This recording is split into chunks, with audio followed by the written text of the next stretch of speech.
بسم اللہ الرحمن الرحیم۔ 10 محرم کی برکت۔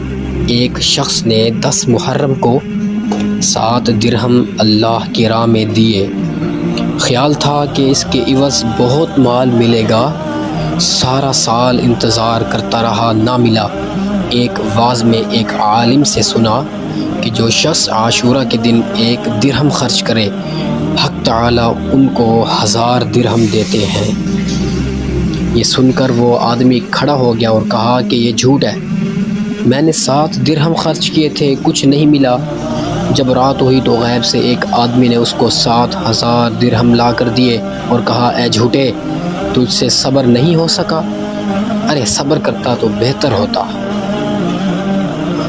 اسی فضیلت کے تحت میں آپ کو یہ بتلا دوں کہ صحیح بخاری میں حضرت ابن عباس رضی اللہ عنہ سے روایت ہے کہ جناب رسول اللہ صلی اللہ علیہ وسلم مدینہ طیبہ میں تشریف لائے تو یہود کو دیکھا کہ وہ اس دن کو روزہ رکھا کرتے ہیں۔ آپ نے فرمایا، تم روزہ کیوں رکھتے ہو؟ کہنے لگے، یہ بہت اچھا دن ہے، اس دن میں حق تعالی نے بنی اسرائیل کو ان کے دشمن فرعون سے نجات دی تھی، اس لیے حضرت موسیٰ علیہ السلام نے اس دن کا روزہ رکھا۔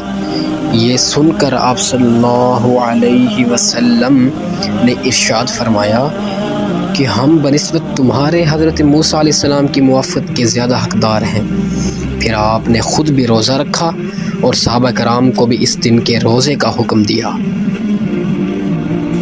صحیح مسلم میں حضرت ابو ہریرہ رضی اللہ تعالی عنہ سے روایت ہے کہ رمضان کے بعد افضل روزہ محرم کا روزہ ہے، اور فرض نماز کے بعد افضل نماز تہجد کی نماز ہے۔